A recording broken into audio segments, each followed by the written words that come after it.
What's going on, guys? Today I'm going to make a quick video about how I record audio when I'm doing video at a wedding. So I like to keep it really simple. I was using a different audio recorder.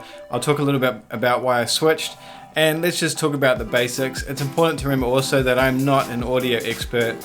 I just do what I know to get what I get for my wedding videos. So let's get into it. First off, straight off the bat, the first recorder I ever bought was a Zoom H4n Pro. I'll put an image of it here. And at the start, I thought it was really great. It had dual XLRs. You can research that for yourself and have a look at it. But it had a few things that I wasn't happy with. So first off, when you put an SD card in it, it would take forever to turn on. I don't know why. Formatting would take ages. Literally, sometimes it would take maybe close to 10 minutes without exaggerating for it to turn on. Other times it would be like 3 or 4, but it seemed to change depending on SD card you had inside it. So I sold it and I bought the Tascam DR-44WL. Now I'm much happier with this one. It does have a few quirks as well. I don't think there's anything perfect about it, but it took me a little bit of getting used to with the menus and stuff. But the best thing is when you turn it on, it takes like 10 seconds. If you just watch that when it's booting up there, it's on. The battery life is also really good on it, so it takes 4 AA batteries, which I use the N-Loop Pro rechargeables, and they just last forever. So the battery life is great. You can easily get a full wedding day out of it with all the vows, all the ceremony, all the speeches, everything you need to record for a wedding day. Secondly, it also has the dual XLR inputs here, and it does have the 1/4 inch also, and as you can see, it does have a locking tab, so it locks in there and it's not going to fall out. Really like that. The third thing, and probably my most favorite feature of this, is that it does dual audio recording. So what you can do is set the limit. You can just adjust it with the dial here, set the audio limit. I just have these Apple headphones, the old ones with the normal plug on them. I set the audio limit, and then it also records a second track, which is about -12 decibels, I think. So even if you get it wrong and it peaks out, you have another identical track that records at a lower volume. So that's a lifesaver. So these ones are only a couple $100, and they just work great. So buy one for yourself if you want to start doing video. So I'll just play a quick audio sample that I recorded from some speeches a couple of days ago through the Tascam recorder with the venue's audio system. I think everyone wants that one person that looks at them, Joe, like you looked at Sophie today. And to be honest, the way you look at Sophie every day. That one person who is on your side no matter what. That one person who can party as hard as you can. And in this case, probably make you party a little bit harder. That one person who makes you smile for no reason and who, when you see them, makes you blush. I see you guys, and I know that you found it.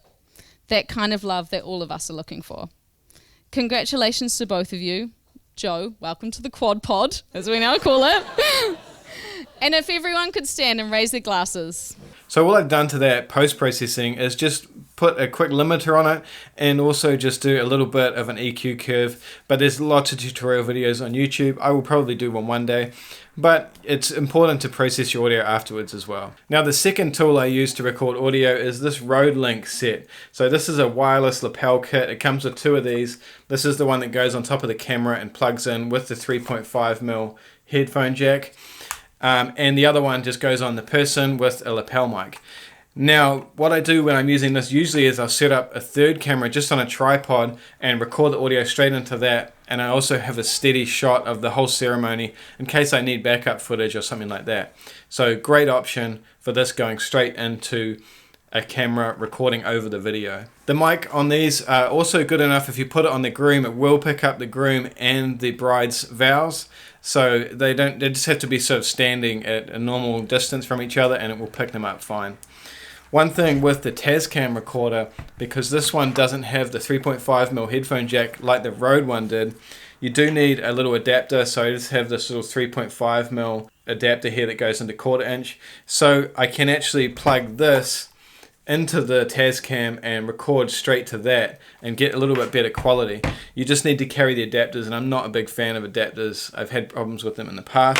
Which leads me on to the next items, is just adapters. You need a whole bunch of different adapters. So this is just a double 1/4 inch one, and then this is an XLR to a 1/4 inch, and then you need to carry the cables. So this is just a 1/4 inch to XLR cable here, and I also have another one here which is just RCA's, old school ones, to 3.5, because you never know when you're plugging into an audio system at a venue what they have on their soundboard.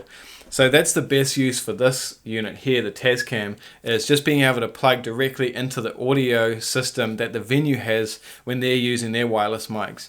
I find the quality is really good as long as people know how to speak into a microphone, and yeah, it's just a great option. Great backup, and it's through the valves. Usually I'll run both of them. Like I said, I'm not an expert with audio recording or anything like that. I'm not a sound guy. I just learned how to do all this through YouTube tutorials and just playing with different gear.